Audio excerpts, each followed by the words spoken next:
Selamat datang kembali para petualang. Di video kali ini kita akan berpetualang selama 100 hari ke depan di Danau Toba. Danau Toba adalah danau kaldera terbesar di dunia, serta memiliki keindahan alam dan kebudayaan yang beragam di sekitarnya. Mampukah kita melewati semua rintangan yang ada di petualangan kita kali ini? Dan tentu saja kedatangan kita ke Danau Toba ini yaitu untuk mencari keberadaan Argani yang hilang. Bagi kalian yang menonton, jangan lupa untuk tinggalkan subscribe, karena 81% dari kalian yang menonton belum subscribe channel ini. Padahal satu subscribe dari kalian sangat berarti dan membuat gue lebih semangat untuk membuat video-video menarik lainnya. Buruan ambil cemilan kesukaan kalian dan selamat menyaksikan.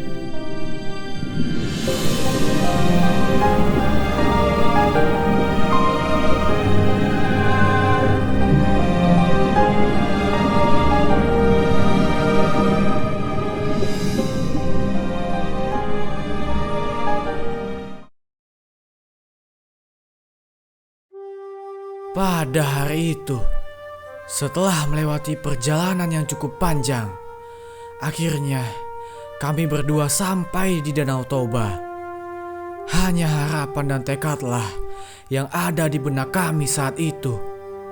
Kami berdua memiliki tujuan, yaitu tak lain dan tak bukan adalah mencari jejak yang ditinggalkan oleh Argani. Adinata, akhirnya kita sampai di Danau Toba ini.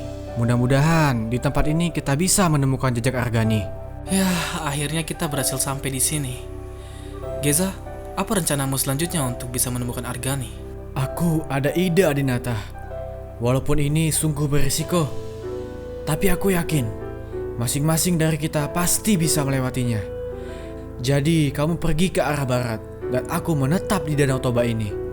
Tujuannya agar kita bisa lebih mudah mendapatkan informasi mengenai keberadaan Argani. Baiklah kalau begitu. Aku akan pergi ke arah barat. Nanti kalau aku mendapatkan informasi mengenai keberadaan Argani, aku akan segera memberitahumu. Ini ada beberapa potong roti untuk bekal kita ke depannya. Geza, aku berharap banyak kepadamu untuk bisa menemukan Argani. Dan aku juga akan berjuang pastinya. Kalau begitu, aku pamit untuk pergi memulai perjalananku ke arah barat.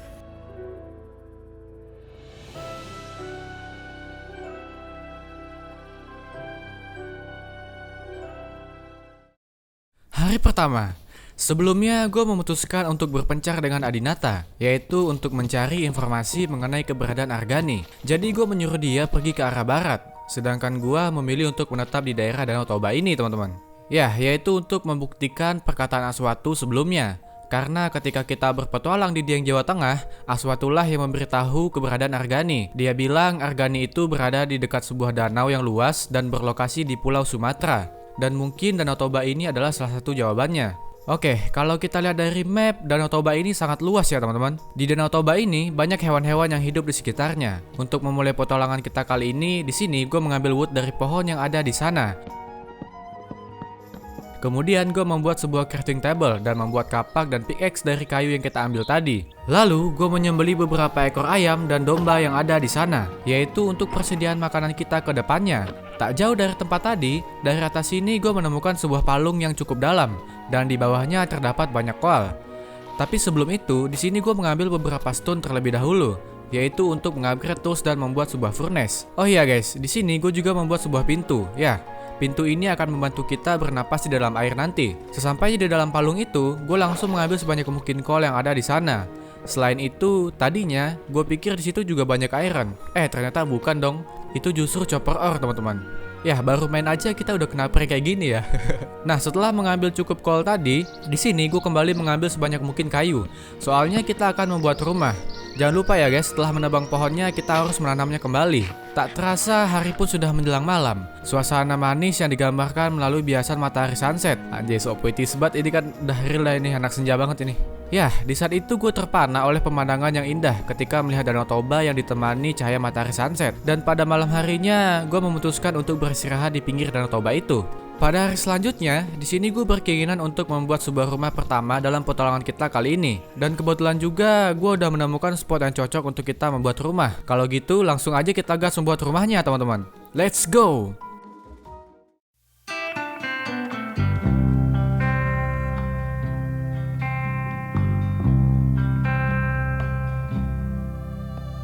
Riding out the waves, all the ebbs and flows used to bring me down.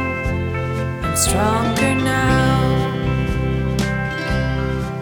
Used to toss me about. I'm wiser now. Feel the tide coming. Know the feeling now. Used to lose my ground. I'm wiser now. Used to toss me about. I'm wiser now. Ride it out. Ride it out. Ride it out. Ride it out. Dan ya, akhirnya rumah pertama kita jadi. Desain dari rumahnya gue bikin sesederhana mungkin, teman-teman. Ya, yang penting sekarang kita sudah punya tempat tinggal yang nyaman di daerah Danau Toba ini. Kemudian, di sini gue pergi ke belakang rumah, yaitu untuk mengambil sebanyak mungkin kayu lagi yang ada di sana. Soalnya pasti kita kedepannya butuh kayu yang banyak. Ketika mengambil wood itu, tak terasa hari pun sudah menjelang malam, dan gue pun memutuskan untuk kembali pulang. Sesampainya di rumah, gue membuat beberapa chest, yaitu untuk menyimpan barang-barang kita nantinya. Keesokan harinya, kali ini gue mulai menjelajahi Danau Toba ini. Alasan kita pergi menyelam ke Danau Toba ini adalah untuk mencari beberapa ore penting. Salah satunya yaitu iron ore. Di dalam air itu, gue menemukan rumah Drowned, tapi pas gue cari chestnya nggak ada. Ya, setelah itu gue melanjutkan mencari iron ore lagi, teman-teman. Dan pada sebuah titik di dalam air, gue melihat ada sebuah lubang yang tembus ke dalam sebuah cave. Tapi pas gue pengen masuk ke sana, udah ada 2 penunggunya. Alhasil gue memilih melewati jalan lain untuk pergi ke cave itu. Dan ya, akhirnya gue berhasil masuk ke dalam cave-nya, lalu mengambil iron ore yang terdapat di sana. Ketika menjalankan misi kali ini, gue sempat diganggu oleh beberapa penunggu yang ada di situ. Terus gue juga melihat creeper yang nge-stuck. Ya, jadi gue ledekin aja tuh teman-teman creepernya. Pas gue turun ke bawah dan ingin kembali ke atas, tiba-tiba kawan dari pisang hijau tadi itu muncul, kemudian meledakan diri. Untung aja gue nggak kena damage dari ledakannya. Di cave itu gue juga bertemu dengan salah satu makhluk, bentuknya itu seperti serangga berwarna biru. Ya, kemudian ekornya itu bercahaya seperti kunang-kunang. Wah, bagus banget ini ya serangganya. Ketika ada beberapa iron yang sudah matang, di sini gue langsung membuat pickaxe. Kemudian langsung mengambil gold dan iron yang ada di cave itu. Dengan jumlah iron yang kita punya, di saat itu gue membuat beberapa armor dari iron. Setelah itu, gue pun kembali ke permukaan. Dalam perjalanan pulang, gue sempat dibegal teman-teman sama Drowned bocil yang pakai trident. Untung aja kita udah ada shield gitu loh, jadi bisa melindungi diri.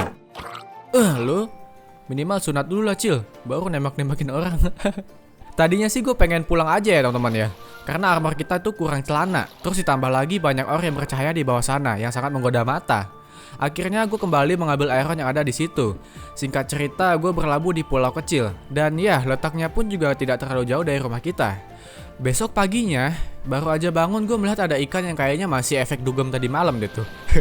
Karena penasaran, gue coba deketin tuh ikannya teman-teman. Bentuk ikannya sih serem banget ya, tapi dia tuh nggak nyerang kita. Mungkin mereka ini naik ke permukaan buat berjemur kali ya. Ya udahlah, lagi pula kita nggak boleh membunuh ikan sembarangan di Danau Toba ini. Singkat cerita, gue pergi ke sebuah pulau untuk mengambil sugarcane yang ada di sana.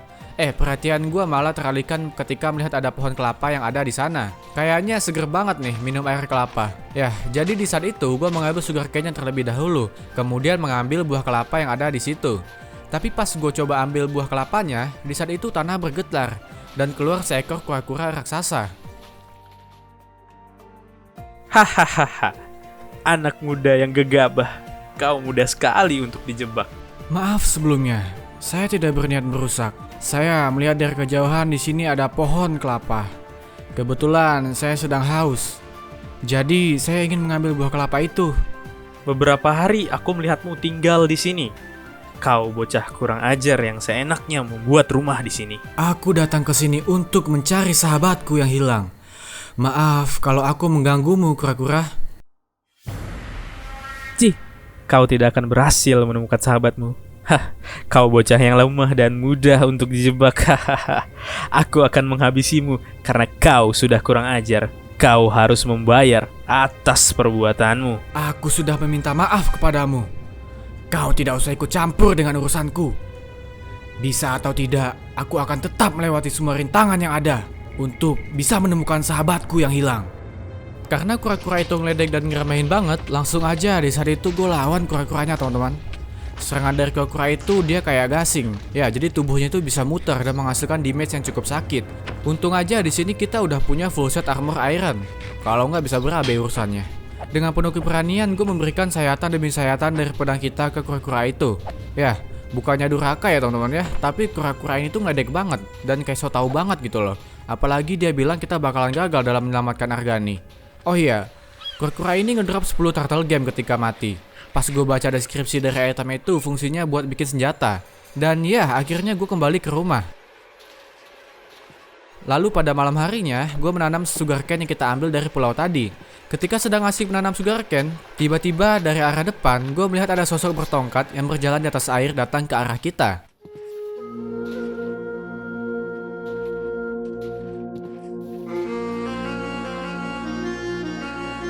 Selamat malam. Beberapa hari ke belakang saya melihatmu menetap di sini. Karena tidak biasanya ada orang asing yang tinggal di sini. Maaf sebelumnya Pak. Perkenalkan, saya Geza. Saya datang dari Pulau Jawa ke Danau Toba ini, yaitu untuk mencari keberadaan teman saya yang bernama Argani. Baiklah, alasan saya bertanya seperti itu sebab Danau Toba ini sedang dalam pengawasan. Terlebih lagi dengan adanya orang asing yang datang ke sini. Sejujurnya, saya tidak ada niat jahat ketika datang ke Danau Toba ini. Saya hanya mengikuti amanat yang diberikan oleh teman saya yang bernama Aswatu, yang tinggal di Pulau Jawa. Dialah yang menyuruh saya untuk datang ke Danau Toba ini, agar bisa menemukan sahabat saya yang hilang. Setelah menjelaskan maksud dan tujuan kita menetap di sekitar Danau Toba ini, sosok itu memberikan sebuah surat. Isi dari suratnya itu ada seseorang yang mencurigai kita. Ya wajar sih ya teman-teman ya, soalnya kan kita juga baru tinggal di sini. Ya intinya kita pokoknya di mana bumi dipijak disitulah langit dijunjung. Ya apalagi kan tujuan utama kita di sini emang buat mencari Argani, bukan berniat jahat untuk merusak daerah sekitar Danau Toba ini. Keesokan harinya, gue membuat sebuah alat pancing dan juga sebuah shield dari turtle gem yang kita dapatkan ketika mengalahkan kura-kura waktu itu. Syah, keren banget cuy. Ya, pada hari itu gue menghabiskan waktu untuk pergi mining kembali. Ketika gue menggali ke sebuah tempat di dalam air, gue menemukan sebuah mine shaft di bawahnya teman-teman. Langsung aja gue turun ke sana dan mengambil beberapa ore yang kita butuhkan di mine shaft itu. Dan pada akhirnya, gue pun berhasil menemukan diamond pertama dalam petualangan kita kali ini. Setelah itu gue kembali melanjutkan mining. Pada sebuah cave gue melihat serangga bercahaya waktu itu. Jadi ceritanya nih serangga kepalanya kejedot teman-teman. Jadi gue bantuin dia. Terus dari kejauhan gue juga melihat ada jenis mobs baru. Pas gue coba deketin, dia malah nyerang kita. Serangannya itu ngasih efek poison. Jadi gue kabur aja deh teman-teman dari tempat itu. Kemudian di cave itu gue juga bertemu dengan mobs lainnya. Jadi dia ini bisa dibilang mobs yang mirip dengan Goblin Trader. Ya, berhubung barang-barang yang dia jual itu jelek, jadi gue pergi aja dari tempat itu dan menuju pulang. Sesampainya di rumah, gue mencari bibit wheat. Setelah itu gue membuat sebuah pedang dari diamond dan turtle gem yang kita miliki. Stat dari pedangnya itu juga GG gaming banget teman-teman. Tapi di sini kita harus level 15 dulu, ya biar bisa gunain pedangnya. Pada hari itu gue juga membuat sebuah ladang kecil untuk menanam biji gandum yang kita miliki.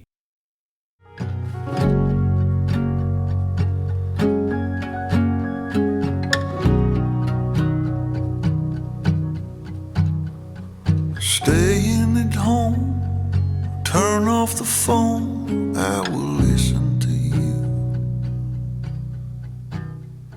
You lay in the sheets, you hold on to me like I'm already gone,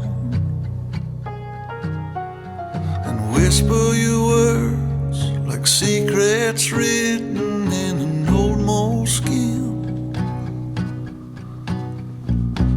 Look up above, the sunlight seems like it is gonna break in.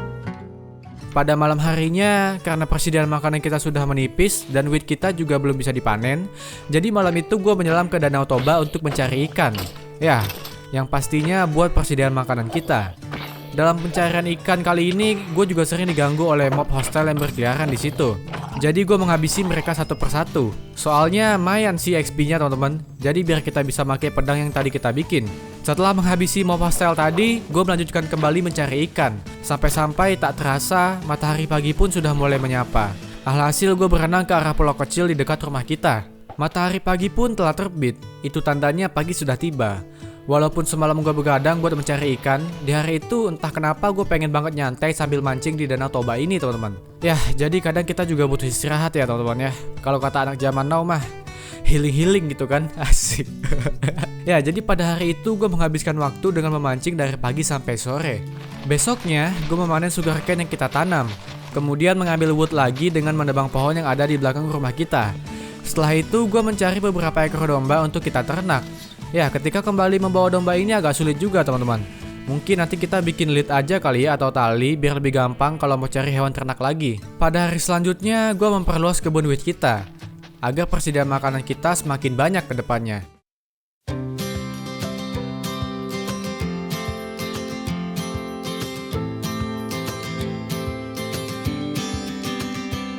Sometimes we act like a fool, not aware we're troublemakers. Sometimes we try to be cool, not being givers. Keesokan harinya, gue berkelana untuk mencari biome swamp. Tujuan kita ke sana adalah untuk mencari slime. Ya, kita butuh slime ball-nya. Ternyata biome swamp itu dekat banget dengan letak rumah kita. Dalam perjalanan dari kejauhan gue melihat ada sebuah rumah. Tadinya sih gue pikir itu adalah rumah villagers, tapi kayaknya bukan deh. Ya, jadi gue putuskan untuk pergi ke sana. Dan setibanya di situ, gue melihat ada seorang kakek-kakek yang hidup di rumah itu. Permisi pak, perkenalkan saya Geza. Dari kejauhan saya melihat sebuah rumah. Tadinya saya ingin pergi ke swamp biome untuk mencari slime. Tapi perhatian saya teralihkan oleh rumah ini.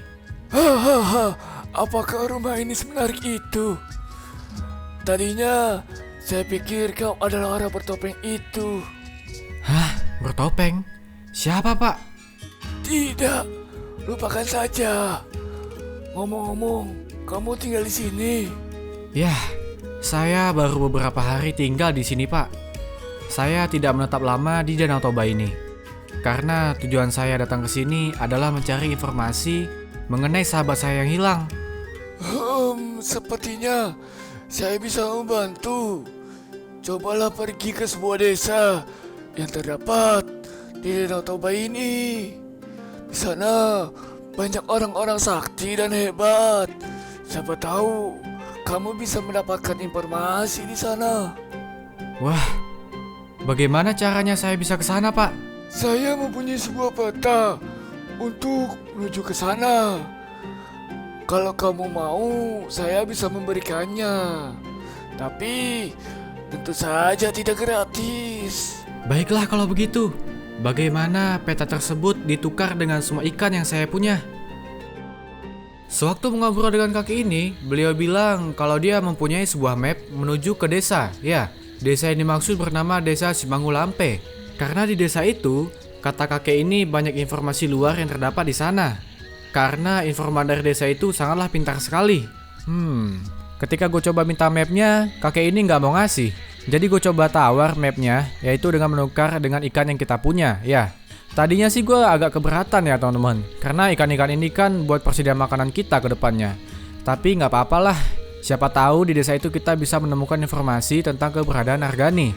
Singkat cerita, pada malam harinya gue pergi ke swamp, yaitu untuk mencari slime. Ya, bukan slime yang gue temui di sana, malahan mobs yang berbentuk iblis ini. Pas monster itu melihat ke arah kita ya, dia langsung melemparkan api. Karena gue kesel langsung aja tuh, di saat itu gue menghajarnya teman-teman. Di swamp itu juga banyak mob hostile lainnya yang ikut menyerang kita. Tapi untung aja di sini gue punya pedang dan shield yang kuat. Perjuangan kita nggak sia-sia teman-teman. Jadi mobs itu ketika mati, dia ngedrop blast root dan netherite scrap. Sebenarnya yang gue rasain saat itu adalah senang dan sedikit was-was gitu loh. Kok bisa gitu loh? Makhluk ini yang kalau dipikir pakai logika, pasti dia tuh berasal dari nether. Nah, kok ini bisa di swamp gitu loh? Bisa jadi ini adalah monster kiriman dari seseorang. Tapi kalau emang kiriman sih agak bodoh juga ya teman-teman ya. Soalnya gue dengan mudah menyerang monster ini. Ya, Karena kan monster ini tuh elemen api. Nah, kita nyerangnya itu tinggal berdiri aja deh di atas air. Jadi nggak terkena damage deh tuh. Oh iya teman-teman, karena menghadapi monster itu, helm kita aja sampai pecah. Dan durability dari armor lainnya juga tinggal dikit banget. Ketika pagi tiba, sebelum pergi dari tempat itu, gue membuat helm dari iron yang kita punya. Kemudian melanjutkan perjalanan menuju pulang. Sesampainya di rumah, gue langsung membuka map yang diberikan oleh kakek-kakek kemarin. Dan ternyata benar, di map itu terlihat ada sebuah desa yang keberadaannya di sekitar Danau Toba ini. Gue coba keluar rumah untuk melihat arah keberadaan desa itu. Yah, sebelum pergi ke desa itu, tentu saja kita membutuhkan persiapan yang matang. Di sini gue memanen wheat kita terlebih dahulu. Karena di saat kita pergi menuju desa itu, kita butuh banyak persediaan makanan. Sebelum pergi ke desa itu, tentu saja di sini kita butuh melakukan beberapa persiapan yang gue bilang tadi.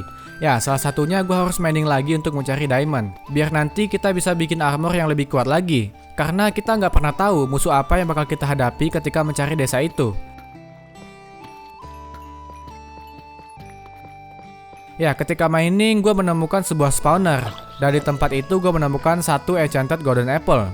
Wah, oke banget guys. Setelah mendapatkan diamond yang cukup, gue memutuskan untuk kembali ke rumah. Sesampainya di rumah, gue membuat full armor diamond. Setelah itu, gue coba membuat pickaxe kura-kura dari turtle gem dan beberapa ingredient lainnya. Pickaxe ini memiliki stat enchant yang GG juga. Karena masih ada sisa turtle gems-nya, di sini gue juga membuat kapak kura-kura yang statnya itu nggak kalah GG dari pickaxe yang kita bikin tadi. Setelah semuanya selesai, gue langsung memulai perjalanan kita untuk mencari keberadaan desa Semingalope itu dengan bermodalkan map yang kita punya. Mudah-mudahan aja Argani ada di sana ya teman-teman. Atau paling nggak kita dapat informasi lah gitu loh di sana. Akhirnya setelah menempuh perjalanan yang cukup panjang, gue pun tiba di desa itu. Dan setibanya di desa itu, gue langsung disambut oleh penjaga yang ada di sana. Berhenti. Sebelum memasuki desa, kamu harus wajib lapor terlebih dahulu. Maaf pak, perkenalkan nama saya Geza. Saya datang ke sini karena mengikuti arah dari peta yang saya dapatkan dari seorang kakek tua. Beliau bilang di desa ini saya bisa mendapatkan informasi. Informasi apa? Sangat mencurigakan. Tidak pak, sebenarnya saya datang ke sini untuk mencari informasi mengenai keberadaan sahabat saya yang bernama Argani. Tadinya saya jauh-jauh datang dari Pulau Jawa ke sini, ya ke Danau Toba ini, untuk mendapatkan info tentang keberadaan sahabat saya itu. Baiklah kalau begitu. Tapi ingat, kamu jangan macam-macam di desa ini. Tentu saja tidak pak. Oh iya, katanya ada informan yang sangat pintar tinggal di desa ini. Apakah itu benar pak? Ya, betul sekali. Namanya adalah Argoni. Dia berada di dekat tebing desa ini. Pergilah ke sana untuk menemuinya. Terima kasih pak. Kalau begitu, saya akan pergi untuk menemuinya. Jadi penjaga itu menyuruh kita untuk bertemu dengan informan mereka. Karena orang itu suka bepergian dan berkelana dari desa untuk mendapatkan informasi. Jadi dengan penuh harapan gue menghampiri orang itu. Hai Argoni, perkenalkan aku Geza. Aku disuruh oleh bapak penjaga untuk menemuimu. Kata beliau, kamu adalah informan yang hebat. Bapak tua itu terlalu berlebihan. Ada perihal apa kamu menemuiku? Aku sedang mencari informasi mengenai keberadaan sahabatku yang hilang. Terakhir kali aku mendapatkan petunjuk. Dia berada di Danau Toba ini. Apakah kau bisa membantuku?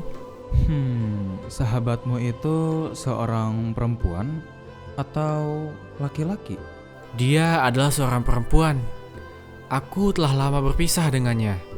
Sewaktu aku berpetualang di Pulau Jawa. Karena itulah tujuanku datang ke Pulau Sumatera ini, untuk menemukannya.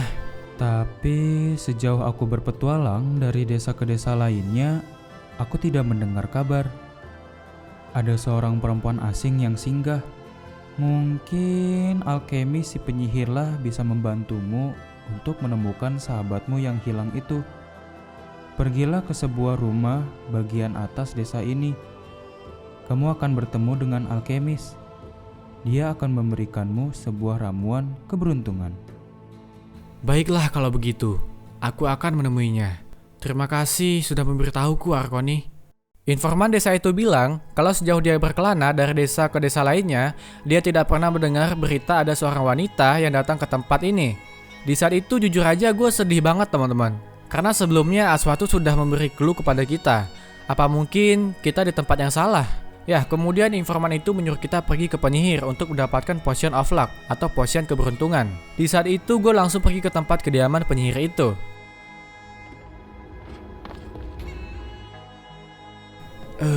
Hai Tuan Alchemist, perkenalkan aku Geza. Aku datang ke sini untuk mendapatkan ramuan keberuntungan itu. Kau tahu dari mana mengenai ramuan keberuntungan milikku ini? Arkonilah yang memberitahuku. Bisakah kau memberikan ramuan itu kepadaku? Karena aku membutuhkannya. Tentu saja tidak semudah itu. Ramuanku ini sangat berharga. Kau harus membayar untuk itu. Baiklah, bagaimana kalau ramuan itu ditukar dengan beberapa emas yang aku miliki? Aha, emas. Menarik sekali. Kebetulan aku membutuhkannya untuk membuat apel emas. Ini Tuan Alchemist, ambillah semua emasku. Itu adalah semua emas yang aku punya. Ambillah ramuan ini. Semoga kau beruntung. Ketika meminum ramuan itu, tubuh gue terasa lemas teman-teman. Dan kepala gue juga menjadi pusing. Kemudian pandangan gue menjadi gelap dan akhirnya tak sadarkan diri. Tiba-tiba aja di saat bangun, gue kembali lagi ke rumah teman-teman. Entah apa maksud dari semua ini. Apakah hanya mimpi? Dan di saat itu tiba-tiba sosok yang berjalan di atas air waktu itu datang kembali menghampiri kita. Selamat malam. Aku tidak melihatmu beberapa hari ini. Apakah ada sesuatu yang kau rencanakan? Sepertinya ada yang tidak beres. Malam Pak. Ya, betul sekali. Karena kemarin saya berkelana untuk mencari keberadaan desa Simangulampe. Saya mendapatkan arah ke sana dari peta yang diberikan oleh seorang kakek pemancing yang tinggal di arah timur sana. Ia bilang kalau saya bisa menemukan teman saya di sana. Kedatanganku ke sini ingin membantumu. Sama seperti dugaanku, bahwa komplotan iblis sudah datang dan ingin menghancurkan ketentraman di Danau Toba. Sepertinya mereka menyamar dan mengelabuimu. Hah? Apakah semua itu benar? Berarti saya telah ditipu oleh kakek pemancing itu. Pantas saja ketika saya coba pergi dari desa itu, saya tidak mendapatkan informasi sedikit pun mengenai keberadaan sahabat saya yang telah hilang. Dan mereka juga mengambil emas yang saya miliki. Kemudian memberi saya ramuan yang akhirnya membuat saya pingsan. Sebenarnya, desa tersebut adalah desa goib. Desa Simangalumpe yang sebenarnya bukanlah di sana. Desa Simangalumpe berada di pesisir pantai Danau Toba, dengan pemandangan yang indah dan berada pula pada lereng gunung, di mana perbukitan dijadikan lahan pertanian untuk penduduk sekitar. Baiklah kalau begitu. Besok saya akan coba pergi ke desa Simangulampe yang sebenarnya. Terima kasih sebelumnya Pak, karena telah membantu saya. Ketika mendengar penjelasan dari sosok itu, gue kaget banget teman-teman. Kita telah ditipu oleh kakek-kakek yang memberikan map waktu itu. Oh, pantes aja. Kok feeling gue beda gitu loh. Sewaktu melawan monster yang seharusnya ada di Nether, tiba-tiba kok ada di Swamp pada saat itu. Kata sosok ini, kakek itu adalah jelmaan dari iblis yang sedang menyamar. Ya, jadi intinya semua ini bukanlah mimpi. Sosok itu bilang, kalau itu bukanlah desa Simingalope yang sebenarnya. Dan emang benar sih teman-teman. Sewaktu gue menunjukkan map yang diberikan oleh kakek waktu itu, tiba-tiba aja map itu jadi kosong. Tidak ada gambar desa di mapnya. Ya, sosok itu menjelaskan kalau desa Simingalope itu berada di pesisir pantai Danau Toba dengan pemandangan yang indah dan berada pada lereng gunung di mana perbukitannya dijadikan lahan pertanian oleh penduduk sekitar. Pada esok harinya, karena sudah mendapatkan petunjuk dan arah yang benar dari sosok tadi malam yang membantu kita, hari itu gue melakukan perjalanan kembali. Mudah-mudahan aja kali ini kita benar-benar menemukan desa yang kita cari. Soalnya perjalanan kali ini juga terasa lebih jauh jaraknya teman-teman dari desa kemarin yang kita datangi. Setelah menempuh jarak dan memakan waktu yang cukup lama, akhirnya gue melihat dari kejauhan ada sebuah desa. Akhirnya seneng banget gue teman-teman. Entah kenapa feeling gue kali ini tuh jauh lebih baik dari sebelumnya. Mudah-mudahan aja ini pertanda baik. Sesampainya di sana, gue memastikan ciri-ciri desa yang dibilang sosok kemarin dan kurang lebih persis dengan ciri-ciri yang dibilang kakek bertopeng itu. Rumah adat Batak, khususnya dari suku Batak Toba yang dikenal dengan sebutan rumah bolon. Rumah adat Batak ini memiliki ciri khas tersendiri, yakni tempat tinggal dan lumbung padi. Rumah adat Batak ini pun memiliki bentuk persegi 4 dengan desain bangunan menyerupai rumah panggung serta memiliki jarak dengan tanah sekitar 1,75 meter. Dibangun dengan pondasi tipe cincin serta memiliki atap yang terbuat dari daun rumbia atau atap ijuk. Rumah adat Batak dihias dengan berbagai macam ukiran yang memiliki banyak makna filosofis. Rumah adat Batak ini terbagi dalam 3 bagian. Ada bagian bawah untuk tempat hewan, bagian tengah sebagai tempat beraktivitas penghuni rumah, serta bagian atas yang disebut sebagai ginjang. Rumah bolon tak hanya terdiri dari satu jenis saja. Rumah adat Batak ini terdiri dari berbagai macam jenis, mulai dari rumah bolon Toba, rumah bolon Karo, rumah bolon Mandailing, hingga rumah bolon Angkola, yang masing-masingnya memiliki karakter dan keunikannya tersendiri. Fakta menarik lainnya tentang rumah adat Batak ini adalah penggunaannya yang sempat dijadikan sebagai tempat tinggal para raja. Desain pada rumah adat Batak ini juga memiliki berbagai makna filosofis. Misalnya pada tiang penyangga yang dibuat kokoh untuk difungsikan sebagai pondasi rumah untuk menunjukkan sifat kuat dan gotong royong. Sementara itu, bagian atap dari rumah bolon merupakan doa agar pemilik rumah senantiasa diberikan kesuksesan. Gimana teman-teman? Unik-unik kan rumah adat dan kebudayaan yang terdapat di negeri kita tercinta ini. Jadi kita harus bangga dan wajib menjaganya. Kalau begitu, ayo kita lanjut petualangannya lagi teman-teman. Setibanya di desa itu, gue disambut oleh penjaga yang ada di sana. Selamat datang di desa Simangulampe. Saya adalah penjaga yang bertugas di desa ini. Ada kepentingan apa kamu datang ke sini, anak muda? Permisi Pak, maksud saya datang ke sini adalah untuk mencari informasi mengenai keberadaan sahabat saya yang telah hilang. Siapa tahu saya bisa mendapatkan informasi di desa ini. Baiklah kalau begitu, saya akan mengizinkanmu untuk berada di desa ini. Kalau boleh tahu, sahabatmu itu seorang perempuan atau laki-laki? Dia seorang perempuan Pak, namanya Argani. Saya sudah lama terpisah dengannya, semenjak berpetualang di Pulau Jawa. Namun pada suatu hari saya kehilangannya. Tadinya kami bertiga, tapi terpisah karena sebuah tragedi. Tepat pada hari ini, sudah 1 bulan lamanya, ada seorang perempuan asing yang hanyut ke desa ini. Dan sampai saat ini, dia tak sadarkan diri. Aku bisa mengantarkanmu ke rumah Tuan Putri, karena di sanalah perempuan itu sedang diobati. Kalau begitu, terima kasih Pak atas bantuannya. Ya, saya berjanji tidak akan berbuat macam-macam di desa ini. Penjaga itu bilang, 1 bulan yang lalu memang ada seseorang yang hanyut sampai ke desa ini. Namun yang menyedihkannya adalah sampai detik ini dia belum sadar dan masih terbaring. Dengan kemurahan hatinya, penjaga itu mengantarkan kita ke salah satu rumah yang ada di desa ini, agar kita bisa bertemu dengan orang yang dibilang tadi. Ketika memasuki rumah itu, gue disambut oleh seorang wanita cantik. Sepertinya dia adalah seorang putri di sini.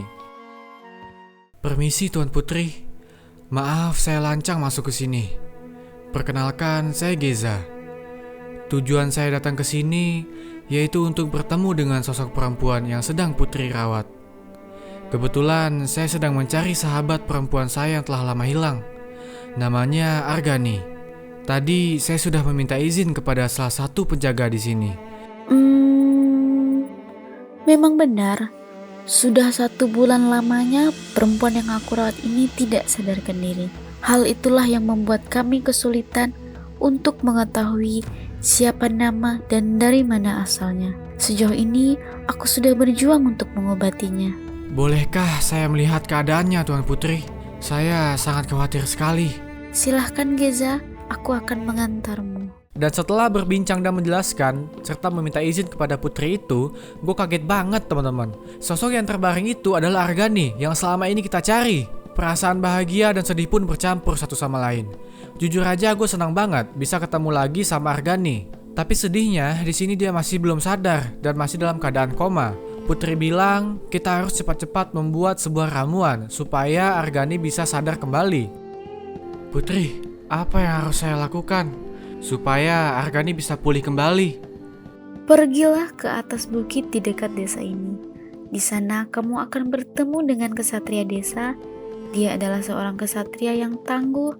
Setiap harinya dia berlatih, yaitu untuk mencari keberadaan saudara kembarnya. Kesatria itulah yang akan memberitahumu di mana keberadaan Ratu Ular Medusa dan Kronos itu berada. Baiklah kalau begitu Tuan Putri, saya akan pergi untuk menemuinya.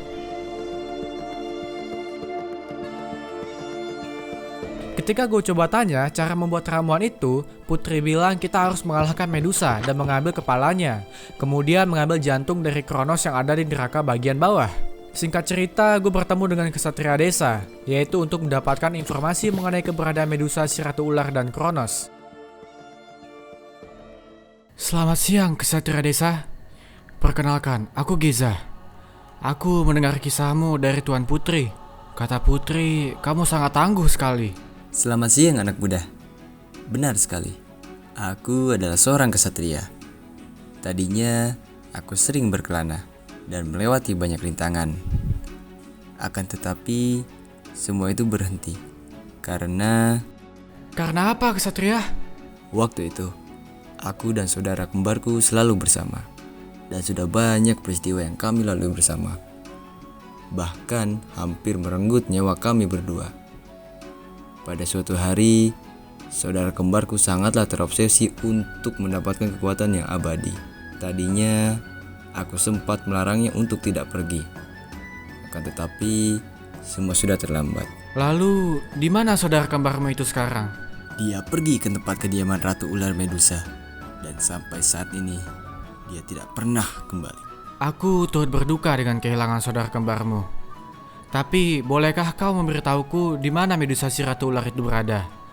Karena kebetulan aku membutuhkan kepalanya untuk dijadikan ramuan, yaitu untuk menolong sahabatku. Jangan. Kau tidak boleh pergi ke sana.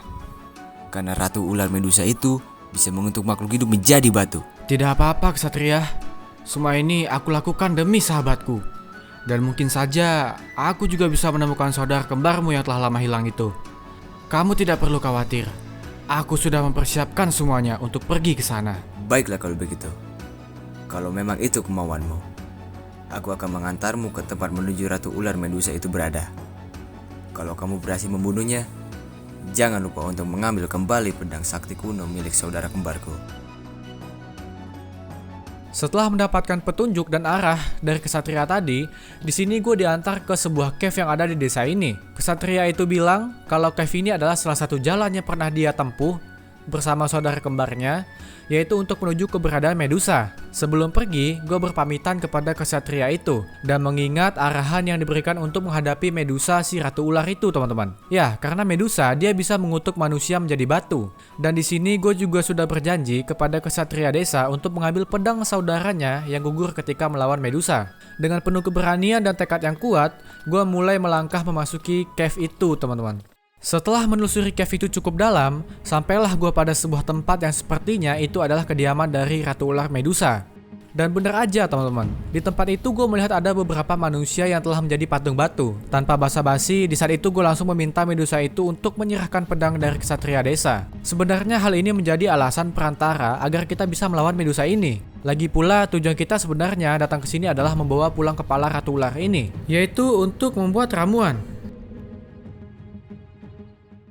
Hai Ratu Ular Medusa, aku datang ke sini untuk mencari saudara kembar Ksatria yang telah hilang. Aku tidak ingin berurusan denganmu. Sebaiknya cepat kau lepaskan dia. Apakah kau tidak bisa melihat? Sudah banyak kesatria yang datang ke sini, tapi mereka semua terpikat dengan kecantikanku yang mematikan ini. Dan akhirnya mereka semua berubah menjadi batu. Kau sangat jahat. Makhluk sepertimu tega sekali mengutuk seseorang sampai jiwanya pun ikut mati.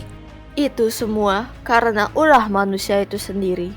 Mereka terlalu serakah akan kekuatan, tapi mereka lupa dengan batas kemampuan yang mereka miliki. Sebab itulah aku mengutuknya menjadi batu. Dan mungkin saja kau manusia selanjutnya. Kau terlalu meremehkanku, Medusa. Kau benar-benar telah dibutakan oleh kecantikan yang kau miliki. Kalau begitu, aku akan menghabisimu. Silahkan saja kalau kau bisa. Dasar manusia lemah. Di saat itu pertarungan gue melawan Medusa pun terjadi. Medusa ini memiliki sihir yang berbahaya, yaitu bisa mengubah siapapun menjadi batu. Selain itu, damage dari Medusa ini juga lumayan sakit teman-teman. Apalagi dari kibasan ekornya itu, yang bisa membuat kita mental ke atas dan terkena fall damage. Dalam beberapa saat, gue sempat terkena sihir dari Medusa. Tapi untung aja di sini gue cekatan teman-teman. Jadi, gue berhasil membunuh Medusa itu sebelum sihirnya benar-benar menggerogoti tubuh kita. Setelah mengalahkan Medusa, sekarang saatnya kita harus mencari keberadaan pedang. Pedang yang dibilang oleh Ksatria Desa. Tadinya gue pikir pedang itu tersimpan di sebuah chest yang ada di sana. Tapi ternyata ada sebuah tulisan yang mengarah ke dalam cave kecil. Ketika gue masuk dan mencoba menelusuri cave itu, ternyata di dalam cave itu terdapat banyak emerald, diamond, dan ore berharga lainnya. Kemudian dari kejauhan gue melihat ada pedang dan panah dari Medusa. Ya, dengan bergegas gue langsung mengambil pedang dan panah dari Medusa itu teman-teman. Selanjutnya sebelum pulang, gue juga mengambil ore berharga yang ada di cave itu.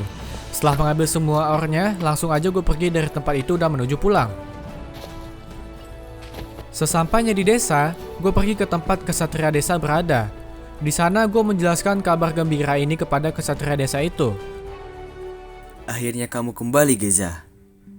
Aku sangat khawatir kepadamu di saat kamu pergi menghadapi Ratu Ular Medusa itu. Aku tak ingin merasa kehilangan untuk kedua kalinya. Yah, aku juga sangat bersyukur bisa mengalahkan Medusa si Ratu Ular itu. Tadinya aku sempat terkena sihir dan berubah menjadi batu. Tapi beruntungnya di saat itu aku dengan cepat membunuh Medusa itu. Akhirnya aku pun terlepas dari sihir itu. Geza, apakah kamu berhasil bertemu dengan saudara kembarku? Maafkan aku, Ksatria. Aku tidak berhasil bertemu dengan saudara kembarmu. Tapi aku sudah berusaha semaksimal mungkin. Oh iya, ini pedang sakti milik saudara kembarmu. Tidak apa-apa. Paling tidak, sekarang aku sudah tenang dan tidak bertanya-tanya lagi mengenai keberadaan saudara kembarku. Semoga dia tenang di sana. Sekali lagi, aku minta maaf kepadamu, Ksatria, karena tidak berhasil menemukan saudara kembarmu. Kalau begitu, ini pedangnya aku kembalikan, Ksatria. Tidak, Geza. Pedang itu aku titipkan kepadamu. Aku sangat senang sekali jika pedang itu bisa membantumu. Bawalah pedang itu. Paling tidak, semangat perjuangan kami berdua bisa ikut bersamamu. Terima kasih banyak, Ksatria. Kamu telah banyak membantuku. Aku berjanji akan menjaga pedang ini dengan baik. Malam ini, kamu beristirahatlah di desa terlebih dahulu. Besok pagi, aku akan mengantarmu pergi ke portal menuju keberadaan Kronos. Dan ingat, kamu harus mengambil jantungnya untuk membuat ramuan yang kamu butuhkan, supaya bisa menyembuhkan temanmu. Di saat itu, gue menyerahkan semua temuan dan termasuk pedang sakti kuno milik saudara kembar Ksatria Desa yang kita dapatkan setelah mengalahkan Medusa. Namun, Ksatria Desa itu bilang kalau pedang itu akan dipinjamkan ke kita. Yah, dia bilang kita lebih membutuhkannya karena masih ada satu monster lagi yang harus kita hadapi, yaitu Kronos. Setelah melewati perbincangan itu, akhirnya gue pun menginap di desa Simangulampe pada malam itu. Keesokan harinya, gue mengikuti Ksatria Desa ke tempat portal menuju keberadaan Kronos. Ksatria Desa bilang kalau kita harus berhati-hati dalam menghadapi Kronos, karena dia jauh lebih kuat dari Medusa. Semoga aja pedang dan bow yang dipinjamkan ke kita ini bisa membantu ya teman-teman. Geza, kamu harus berhati-hati dalam menjalankan misi kali ini. Karena tempat di mana Kronos itu berada sangatlah panas dan berbahaya. Semoga saja pedang yang aku berikan kepadamu dapat membantu untuk membunuh Kronos. Baik, Ksatria, aku akan berhati-hati. Aku sangat percaya diri kali ini. Karena dengan pedang yang kamu berikan, aku yakin bisa mengalahkan Kronos itu. Masuklah ke dalam portal ini. Karena melalui portal ini, kamu bisa langsung tiba di tempat keberadaan Kronos. Aku berdoa supaya kamu berhasil dalam menjalankan misi kali ini. Kalau begitu, aku pamit, Ksatria. Sampai bertemu kembali. Semoga aku bisa menyelesaikan misi kali ini. Dengan tekad yang kuat dan penuh keberanian, gua pun memasuki portal itu. Ya, karena tinggal satu langkah lagi kita bisa menyembuhkan Argani.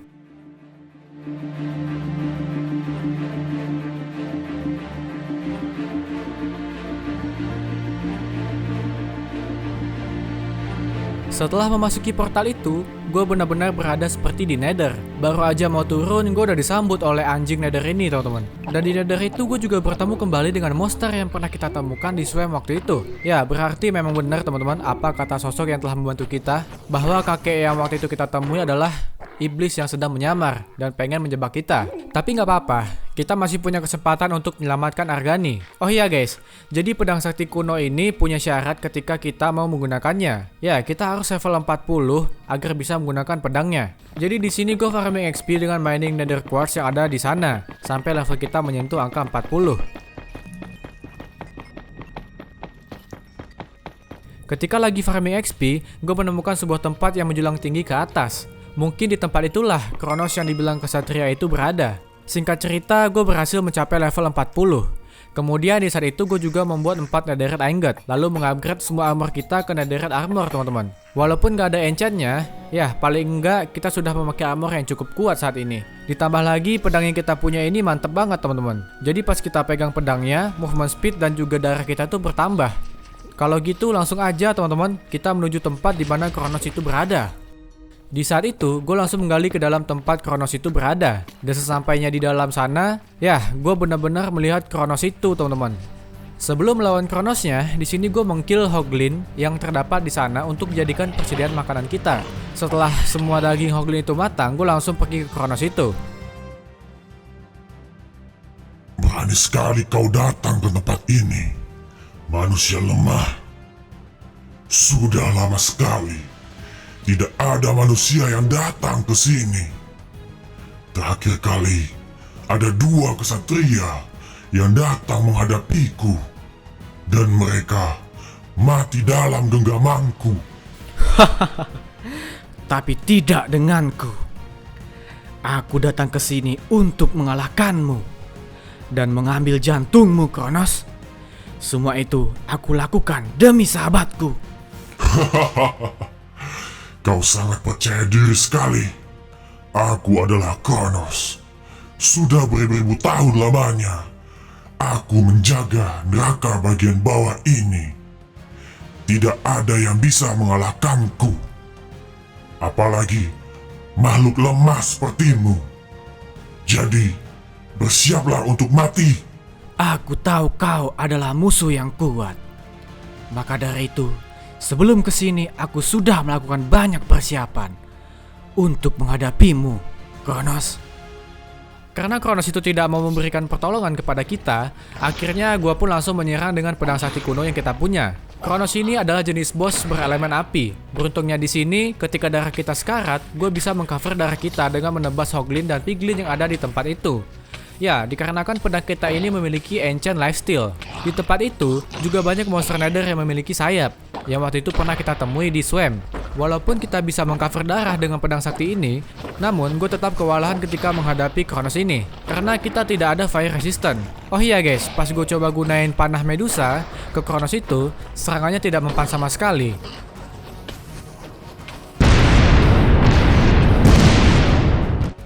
Entah emang beruntung atau drop dari monster yang ada di sana, gue mendapatkan enchanted golden apple. Ya, tapi yang penting di sini kita jadi mempunyai kesempatan yang lebih besar untuk mengalahkan Kronos ini, teman-teman. Ketika menghadapi bos ini, gue juga sempat terpental tinggi ke atas, ya, karena terkena salah satu skillnya.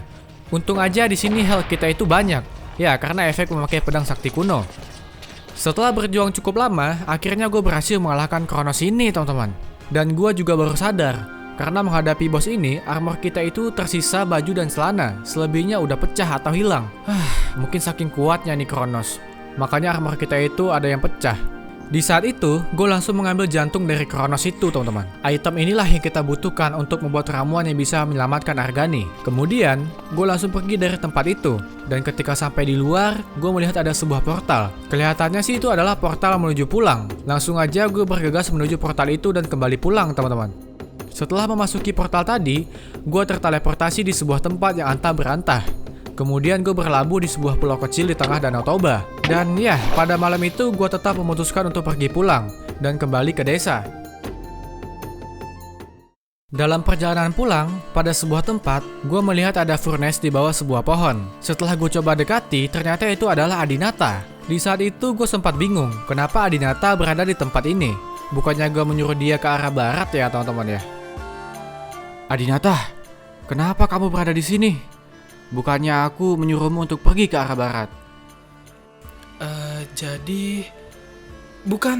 Jadi aku sedang beristirahat di sini untuk menunggu pagi tiba. Geza, bagaimana keadaan Argani di desa Simang Lampeh? Apakah kau sudah berhasil mendapatkan jantung kronos itu? Kamu tahu dari mana kalau Argani sudah berhasil aku temukan? Iya, beruntungnya aku sudah berhasil menemukannya di desa Simang Lampeh. Dan sekarang aku juga sudah berhasil mendapatkan jantung kronos yang nantinya akan digunakan untuk menyembuhkan Argani. Syukurlah. Aku turut senang mendengarnya. Oh iya Adinata, kalau begitu kamu ikut saja bersamaku pulang ke desa. Nanti kalau Argani sudah sembuh, kita bisa langsung pergi ke Jawa Tengah. Aku akan mengantarkan kalian pulang. Baiklah Geza, aku akan ikut bersamamu. Di saat itu gue agak bingung, kenapa Adinata sudah mengetahui terlebih dahulu mengenai keberadaan Argani, sedangkan gue belum memberitahunya. Mungkin cuma pikiran gue aja kali ya, atau emang kecapean gitu loh. Tapi yang penting, sekarang kita sudah bertemu dengan Adinata dan Argani. Nanti kalau Argani sudah sembuh, kita bisa langsung pulang dan mengantar mereka berdua ke Pulau Jawa. Singkat cerita, pada malam itu gue mengajak Adinata untuk ikut bersama kita ke desa. Setelah melewati perjalanan yang cukup panjang, sampailah gue di desa Simanggu Lampeh bersama Adinata. Setibanya di sana, gue menjelaskan kepada penjaga yang ada di situ kalau Adinata ini adalah teman kita. Kemudian penjaga itu pun memberikan izin teman-teman. Di saat itu gue langsung pergi ke tempat Argani berada teman-teman.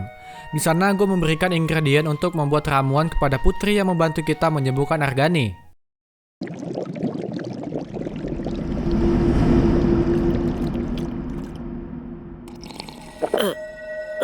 Argani! Geza? Setelah meminum ramuan yang dibuat oleh putri tadi, Argani pun sadar teman-teman. Di saat itu gue senang banget karena perjuangan kita nggak sia-sia. Singkat cerita, pada malam harinya kami bertiga merayakan kesembuhan Argani dengan makan bersama. Namun di saat sedang asik-asiknya, entah kenapa kepala gue saat itu terasa pusing.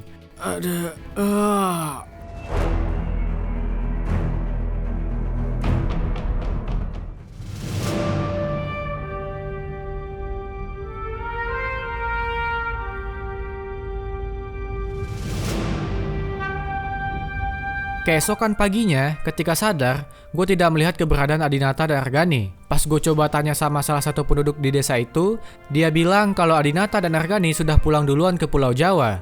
Mendengar hal tersebut, sontak gue kaget dan kok bisa ya Adinata sama Argani tega gitu loh ninggalin kita. Selamat pagi pak. Apakah bapak melihat kemana teman-teman saya pergi? Apakah yang terjadi? Mengapa kamu sampai-sampai terpisah dengan teman-temanmu? Jadi, tadi malam kami sedang asik makan bersama. Yah, hal itu kami lakukan karena kami bertiga telah berhasil berkumpul kembali. Di saat makan-makan itu, kemudian saya merasa pusing, lalu pingsan. Dan ketika pagi tiba, saat saya sadar, teman-teman saya sudah menghilang. Kami melihat teman-temanmu. Sebelum fajar tiba, mereka telah pergi terlebih dahulu. Mereka bilang mereka ingin kembali ke Pulau Jawa. Kebetulan saya juga baru pulang. Sepulang mencarikan tadi malam. Subuhnya saya berpapasan dengan teman-temanmu itu. Apakah bapak yakin dengan semua itu? Baiklah pak, terima kasih informasinya. Kalau begitu saya pamit untuk menyusul teman-teman saya. Akhirnya dengan perasaan bingung dan sedih, gue pun menyusul mereka berdua. Mungkin aja Adinata dan Argani belum pergi terlalu jauh.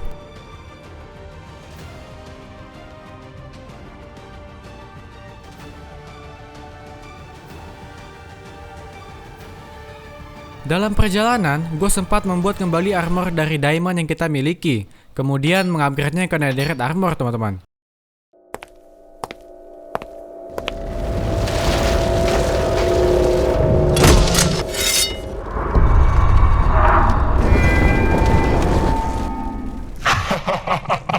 Percuma saja kau mencari keberadaan teman-temanmu karena Mereka sudah dalam genggaman sekutu iblis. Cepat atau lambat, mereka akan mati. Apa maksudmu? Bukannya mereka telah pergi ke Pulau Jawa? Kurang ajar. Dasar manusia bodoh. Kau sangat mudah ditipu. Kau pikir mereka benar-benar pergi ke sana? Kau telah ditipu oleh warga desa Simanggulampe itu. Apa? Tidak mungkin. Mereka tidak mungkin menipuku. Kau pasti berbohong. Kau tidak usah ikut campur dalam urusanku. Pada malam ini, langkahmu akan terhenti untuk menyelamatkan Argani. Karena kau akan mati di tanganku. Tidak. Aku tidak akan membiarkan semua itu terjadi. Aku pasti akan menyelamatkan mereka. Di saat itu gue bertanya-tanya dengan apa yang sedang terjadi. Saat ini kita harus mengalahkan sosok yang bernama Xavius ini terlebih dahulu.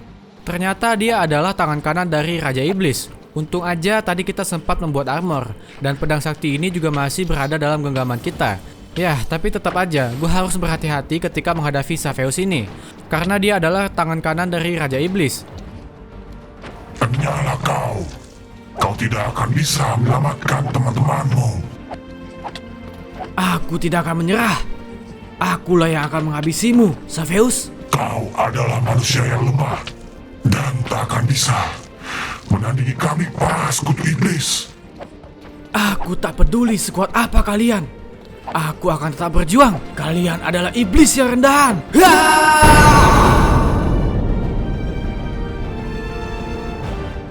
Mau lari kemana kau? Dasar pengecut. Aku akan menunggumu tempat di mana teman-temanmu berada.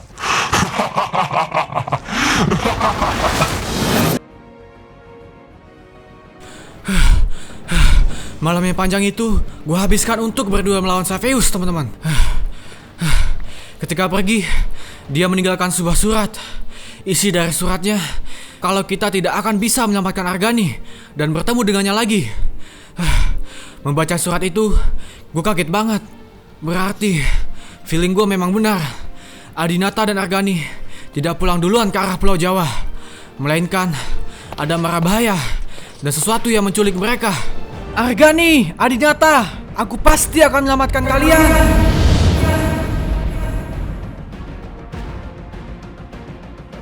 Dalam perjalanan, di sebuah sungai gue bertemu kembali dengan sosok yang membantu kita waktu itu. Kali ini dia bilang kalau Adinata dan Argani sedang dalam bahaya.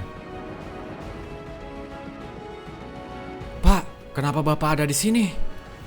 Mengapa setiap saya mengalami masalah, Bapak selalu muncul? Apakah Bapak yang melakukan semua ini? Aku tahu kau sedang marah dan panik. Tapi kau jangan gegabah. Percuma saja kau mencari temanmu. Karena mereka sudah tidak berada di alam yang sama seperti kita. Kedatanganku kali ini ingin membantumu satu kali lagi. Maafkan saya, Pak. Saya sangat gegabah sekali. Karena saya benar-benar khawatir dengan sahabat-sahabat saya. Kalau begitu, apa yang harus saya lakukan, Pak? Untuk bisa bertemu kembali dengan sahabat-sahabat saya. Pergilah kembali ke desa Simanggulampe. Tepat ketika bulan purnama tiba. Lalu kau pergi ke tengah Danau Toba untuk bertemu dengan sosok ikan emas yang mendiami Danau Toba itu. Semoga saja ikan emas itu bisa membantumu. Aku tidak berani lancang memberitahumu sesuatu mengenai Danau Toba ini. Karena tugasku hanyalah menjaga bagian permukaan Danau Toba. Sekali lagi saya minta maaf ya, Pak, karena telah menuduh Bapak. Baiklah kalau begitu, saya akan mengikuti arahan yang Bapak berikan. Singkat cerita, karena perjalanan kita belum jauh banget jaraknya dari desa, akhirnya gue sampai lagi di desa Simanggulampe. Setibanya di sana, gue menceritakan kejadian yang kita alami sewaktu perjalanan ke penjaga. Penjaga, aku butuh bantuanmu. Apa yang terjadi kepadamu, Geza? Penduduk desa bilang kepadaku kalau kamu telah pergi. Mendengar hal tersebut, aku merasa ada yang aneh.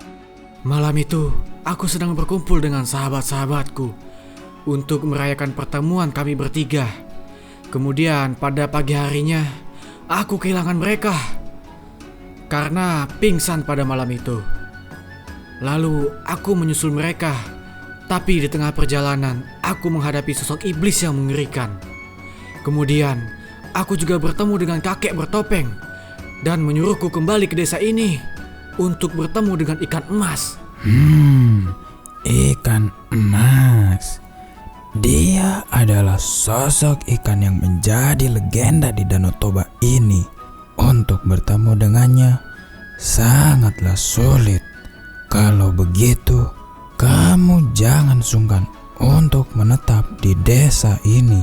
Semoga kamu berhasil bertemu dengan sosok ikan emas itu. Kalau begitu, terima kasih Pak. Saya akan berusaha agar bisa bertemu dengan sosok ikan emas itu.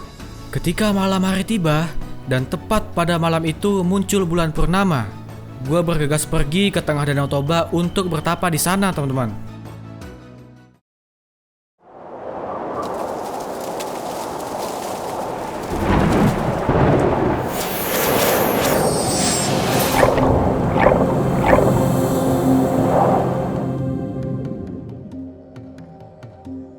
Hari demi hari telah berlalu, sampai pada akhirnya usaha dan kesabaran kita membuahkan hasil.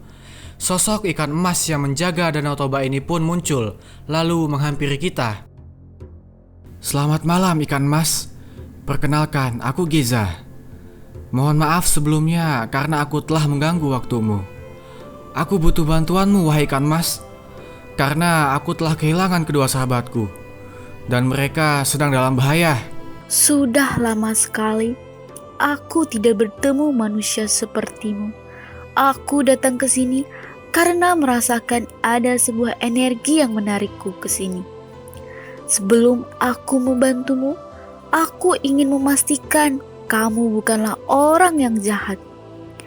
Karena sudah sering sekali banyak manusia serakah yang tidak bertanggung jawab datang ke sini untuk merusak.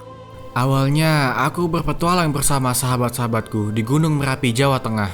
Namun ketika kami bertiga berhasil mengalahkan naga yang bernama Antaboga, kami tertimpa bencana yang menyebabkan kami bertiga terpisah. Singkat cerita, aku diminta oleh anak berambut gimbal yang bernama Aswatu untuk datang ke Pulau Sumatera, yaitu ke Danau Toba ini. Karena disinilah katanya aku bisa menemukan salah satu sahabatku yang hilang itu. Tadinya kami telah berhasil bertemu kembali. Namun pada malam itu aku tidak sadarkan diri, dan akhirnya kehilangan mereka. Kakek bertopenglah yang menyuruhku bertemu denganmu. Dia menyuruhku untuk bertapa di tengah Danau Toba ini agar bisa bertemu denganmu. Baiklah kalau begitu, tapi untuk kali ini aku tidak bisa membantumu terlalu jauh. Tapi tenang, aku akan mengantarmu bertemu dengan raja yang tinggal di dasar Danau Toba ini. Mungkin dia bisa membantumu. Terima kasih banyak ikan emas. Aku sangat senang sekali mendengarnya. Tak tahu lagi aku harus membayar dengan apa kepadamu. Kamu tak perlu khawatir. Cukup dengan berjanji kepadaku kalau kamu mampu membawa teman-temanmu kembali. Aku juga turut senang pastinya. Setelah gue menjelaskan maksud dan tujuan kita kepada ikan emas itu, dia pun bersedia membantu kita untuk menemukan Adinata dan Argani. Singkat cerita, ikan emas itu mengajak gue untuk pergi ke sebuah istana di bawah Danau Toba ini.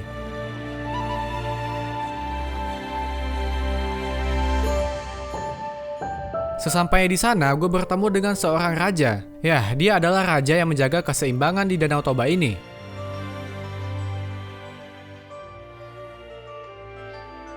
Permisi Baginda Raja, mohon maaf sebelumnya kalau kedatangan saya mengganggumu. Perkenalkan, saya Geza. Saya datang ke sini bertujuan untuk meminta pertolongan kepadamu, dikarenakan saya telah kehilangan kedua sahabat saya. Ikan emaslah yang menuntun saya datang ke sini. Iya, Tuan Raja, akulah yang membawanya ke sini. Karena anak muda ini sedang dalam mara bahaya. Dan dia juga kehilangan sahabat-sahabatnya. Dan setelah aku mendengarkan penjelasan darinya, ternyata gadis cantik yang waktu itu aku temui adalah sahabatnya yang bernama Argani. Tidak usah sungkan anak muda. Memang tugasku untuk membantu serta menjaga bagian bawah Danau Toba ini. Terima kasih karena sudah menerima saya dengan baik, wahai Tuan Raja. Saya butuh bantuanmu untuk menyelamatkan kedua sahabat saya. Sebetulnya kami sudah lama mengetahui maksud dan tujuanmu. Ikan maslah yang selama ini memberitahuku, dan dialah yang juga menyelamatkan sahabatmu. Sekarang kamu benar-benar dalam mara bahaya karena salah satu dari sahabatmu telah berkhianat, yaitu bersekutu dengan iblis. Siapakah yang berkhianat, wahai Tuan Raja? Tidak mungkin mereka mengkhianatiku. Sahabat-sahabatmu berada di dimensi yang berbeda, dan mereka sedang dalam mara bahaya. Lalu, bagaimana saya bisa pergi ke tempat mereka berada? Bisakah kau membantuku, wahai Tuan Raja? Aku akan menolongmu dengan sebuah ritual. Tingkat keberhasilannya tergantung kepada kegigihan perjuanganmu. Kalau kamu gagal, kamu bisa terperangkap di dalam dunia iblis dan tidak bisa kembali ke dunia asalmu. Baiklah, kalau memang itu jalan satu-satunya. Saya akan berjuang dan menyelamatkan kedua sahabat saya. Tuan Raja, aku siap menanggung semua risikonya, sekalipun itu nyawa taruhannya. Mendengar penjelasan dari raja itu, dengan penuh pertimbangan, akhirnya gue pun mengiyakan cara yang akan dilakukan raja itu ke kita. Yang penting, kita bisa menyelamatkan Argani dan Adinata. Apakah kau sudah siap? Ya, aku sudah siap, Tuan Raja.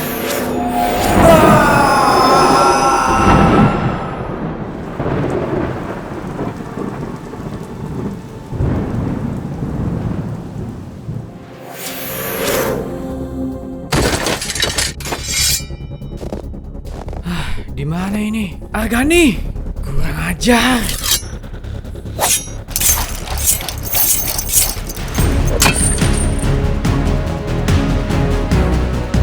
Bocah kurang ajar. Tidak kusangka kau bisa datang ke tempat ini. Ternyata ambisimu boleh juga. Akan tetapi, semua itu akan terhenti di sini. Karena kau akan mati bersama teman-temanmu. Kau pikir aku ini orang yang lemah? Aku sudah banyak mengalahkan sekutu iblis sejauh aku berpetualang di Nusantara ini.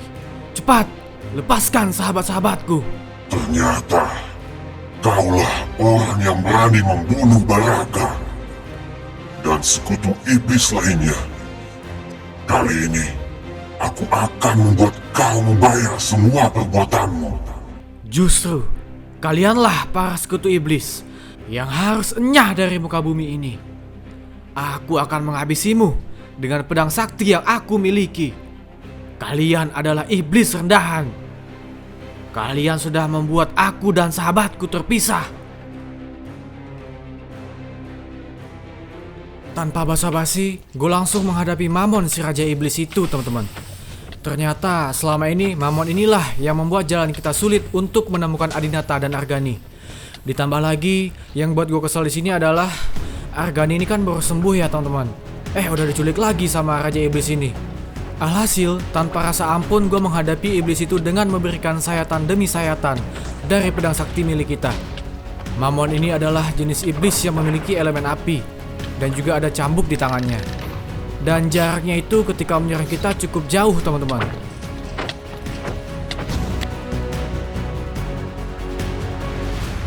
Dan ya, pada akhirnya karena bantuan dari pedang sakti kuno ini, kita berhasil mengalahkan Mamon si Raja Iblis ini. Setelah mengalahkan iblis itu, pas gue cek armor yang kita pakai, beberapa ada yang udah rusak, teman-teman. Mungkin saking kuatnya Raja Iblis itu. Sewaktu ingin menyelamatkan Argani, tiba-tiba muncul sosok yang bernama Xavius waktu itu.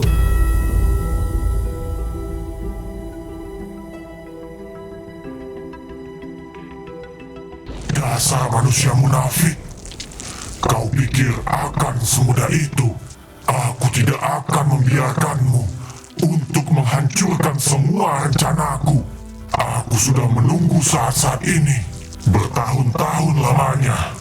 Waktu yang aku korbankan untuk mendapatkan kekuatan yang abadi. Kita bertemu lagi, Xavius. Ternyata masih ada satu lagi iblis lemah yang ingin menghalangiku. Kau tak perlu banyak bicara. Kau hanyalah iblis yang pengecut. Akulah yang akan menghabisimu. Sampai titik darah penghabisan. Aku sudah muak melihat tingkah kalian para sekutu iblis. Karena sudah banyak membuat masalah di Nusantara ini. Kali ini aku berbeda dengan malam itu. Mamon telah aku tumbalkan untuk mendapatkan kekuatannya. Dengan begitu, sekarang aku jauh lebih kuat dari sebelumnya. Majulah, mari kita buktikan siapa yang terkuat di antara kita berdua.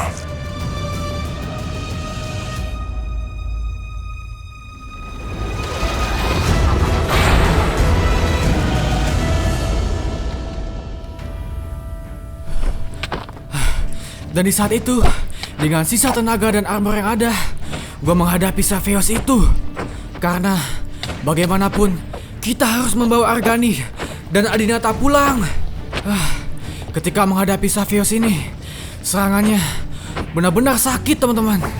Sampai-sampai gue hampir mati ketika melawannya.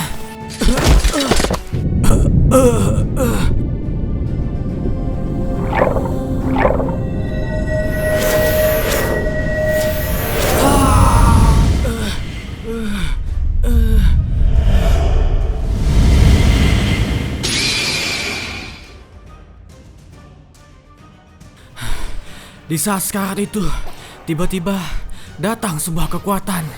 Lalu, tubuh gue berubah memakai baju adat Batak Toba dan sebuah senjata yang bernama Pisau Karo.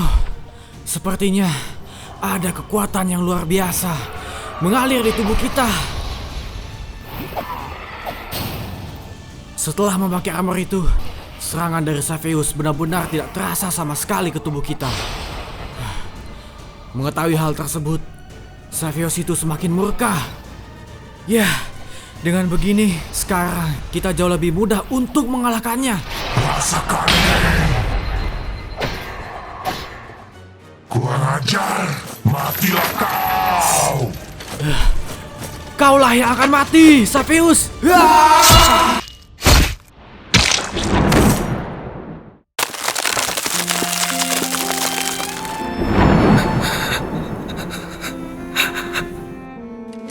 Keza, Adinata.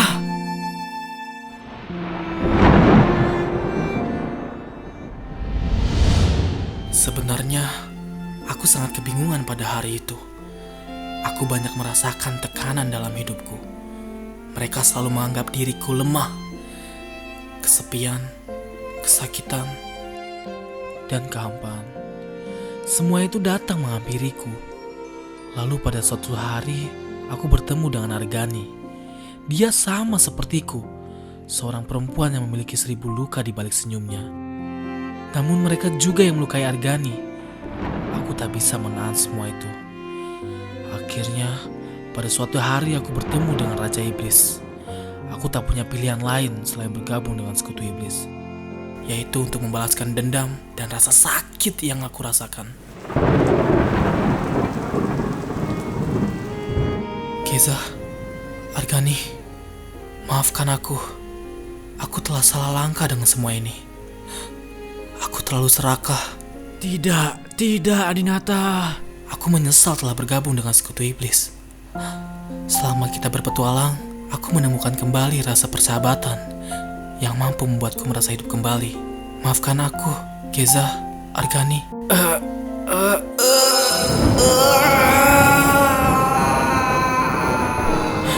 Adinata.